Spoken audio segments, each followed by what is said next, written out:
परम आदरणीय प्राचार्य महोदय और सभी सम्मानीय साथियों, स्वतंत्रता दिवस की 73वीं वर्षगांठ के अवसर पर मैं सर्वप्रथम आप सभी को बहुत बहुत बधाई देता हूं, शुभकामनाएं देता हूं। और इस कोरोना काल में आप सभी के उत्तम स्वास्थ्य और खुशहाल जीवन की कामना करते हुए मैं स्मरण करना चाहता हूं 73 वर्ष पूर्व हमारा भारत जिसने यात्रा शुरू की थी शून्य से, आज वो शिखर पर पहुंच गया। उस समय इतनी विकराल समस्याएं थी, विराट चुनौतियां थी।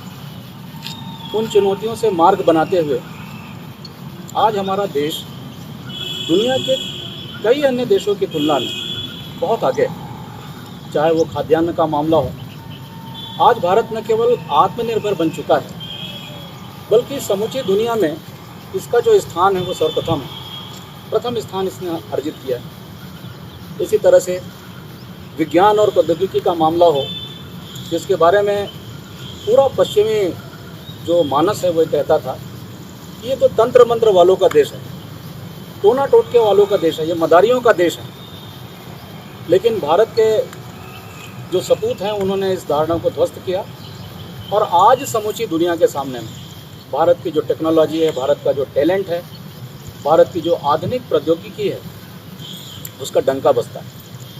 आज की स्थिति में न केवल हम जन जन के जीवन में हम मंगल को ढूंढ रहे हैं, बल्कि मंगल में भी हम जीवन को ढूंढ रहे हैं। ये हमारी उपलब्धि है।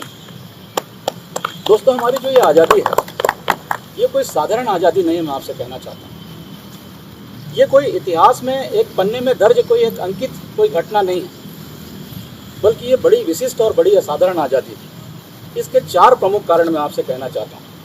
पहला कारण तो ये कि भारत की आज़ादी का आंदोलन जिस समय चल रहा था, उस समय विश्व के कई देशों को हमारे देश से प्रेरणा मिली। हमारे देश ने प्रेरक का काम किया, कैटलिस्ट जिसे हम कहते हैं, उसका काम किया। और आखिर क्यों न हो, जिस स्वतंत्रता के आंदोलन का नेतृत्व लाल बाल पाल, गांधी, नेहरू, सुभाष, भगत सिंह और आज़ाद जैसे असाधारण प्रतिभा के धनी नेतृत्व ने जिसे बागडोर संभाली हो, वो तो दुनिया के लिए अनुकरणीय होना ही था। दूसरी महत्वपूर्ण बात कि इस आज़ादी के आंदोलन से हमें एक अहिंसा की अभिनव दृष्टि प्राप्त हुई। आप सभी लोग जानते हैं कि पहले और दूसरे विश्व युद्ध में लगभग 5 करोड़ लोगों की मौत हुई और हासिल कुछ भी नहीं आया। तो दुनिया तंग आ चुकी थी, परेशान हो चुकी थी, आज ही जा चुकी थी कि ये हिंसा से कुछ प्राप्त होता है क्या। ऐसे समय में गांधी जी ने जो अहिंसा के शस्त्र का पहली बार राजनीतिक पटल पर और सार्वजनिक मंच से इस्तेमाल किया और उससे एक सफल मॉडल पूरी दुनिया के सामने में रखा। तीसरी महत्वपूर्ण बात कि जिस समय भारत आज़ाद हुआ उस समय ये 565 रियासतों में बटा हुआ था, जिसमें हम दूसरे शब्दों में कह सकते हैं कि 30% भूखंड जमीन और 40% आबादी इसके अधीन थी। लेकिन सरदार वल्लभ भाई पटेल ने अपने अद्भुत वार्ता कौशल के द्वारा, संकल्प शक्ति के द्वारा इस खंड खंड में बटे हुए भारत को अखंड बनाया, एक किया। अगर हम इसे काव्यात्मक भाषा में कहना चाहें तो हम कह सकते हैं कि कन्याकुमारी से लेकर के क्षीर भवानी तक, कोटेश्वर से लेकर के कामाख्या तक, जगन्नाथ से लेकर के केदारनाथ तक, सोमनाथ से लेकर के काशी विश्वनाथ तक, समेत शिखर से लेकर के श्रवण बेलगोला तक, गया से लेकर के सारनाथ तक, अमृतपुर साहिब से लेकर के पटना साहिब तक, अजमेर से लेकर के अंडमान तक और लक्षद्वीप से लेकर के लेह तक, ये अनेक हिस्सों में जो भारत हमारा बटा हुआ था, इसे सरदार वल्लभ भाई पटेल ने एक सूत्र में पिरोया, एकीकृत किया और संगठित किया। चौथी महत्वपूर्ण बात, इस आज़ादी के आंदोलन से जो हमें प्राप्त हुआ वो एक बेहतरीन संविधान हमें प्राप्त हुआ। इस संविधान में 3 अनूठी ऐसी विशेषताएं हैं जो अन्यत्र दुर्लभ है। दूसरे देशों के संविधान में आपको विशेषताएं नहीं मिलेंगी। पहली बात, इसमें हमारे देश की जो श्रेष्ठ प्राचीन परंपराएं हैं, इसकी छटा, इसका सौंदर्य आपको दिखाई पड़ता है। दूसरी महत्वपूर्ण बात, इसमें जो दुनिया की उस समय की कंटेम्प्रेरी वर्ल्ड की जो भी आधुनिक व्यवस्थाएं थी, शासन प्रणाली थी, उसकी खूबियों के साथ में उसको इसमें समाहित किया गया। और तीसरी महत्वपूर्ण बात, इसमें जनता की आकांक्षाओं की, अपेक्षाओं की, उसकी इच्छाओं की, उसकी अभिलाषाओं की जितनी खूबसूरत अभिव्यक्ति दिखाई पड़ती है, वो आकांक्षाएं इतने सुंदर रूप में इसमें विद्यमान है उतना दुनिया के किसी और देश के संविधान में नहीं है।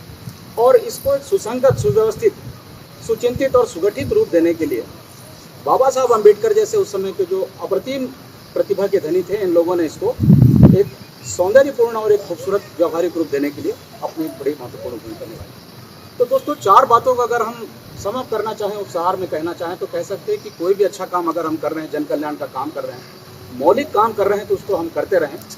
दुनिया देर से ही सही उसका संज्ञान लेती है। दूसरी महत्वपूर्ण बात कि अहिंसा आज भी एक बड़ा ही कारगर, बड़ा ही प्रभावशाली शस्त्र है, बस इसे इस्तेमाल करने की कला आनी चाहिए। तीसरी महत्वपूर्ण बात कि वार्ता कौशल के माध्यम से हम जटिल से जटिल समस्याओं का समाधान ढूंढ सकते हैं। और चौथी महत्वपूर्ण बात कि प्रत्येक नागरिक की गरिमा, उसके सम्मान की, उसके हकों की रक्षा करते हुए हम लोकतंत्र के पथ पर चलते हुए अपना एक स्वर्णिम जो भविष्य है वो रच सकते हैं। तो मैं अंत में कुछ देशभक्तों को माखनलाल चतुर्वेदी जी की अमर कविता के माध्यम से श्रद्धांजलि देना चाहता हूँ। और उस कविता का शीर्षक है पुष्प की अभिलाषा। कि चाह नहीं मैं सुरबाला के गहनों में गुथा जाऊं, चाह नहीं प्रेमी माला में बिंद प्यारी को ललचाऊं, चाह नहीं सम्राटों के सौ पर हे हरि डाला जाऊं, चाह नहीं देवों के सिर पर चढ़ो भाग्य पर विठलाऊं, मुझे तोड़ लेना वनमाली, उस पथ पर देना तुम एक, मातृभूमि पर शीश चढ़ाने जिस पथ जावे वीरन। एक बार फिर से आप सभी को बहुत बहुत शुभकामनाएं।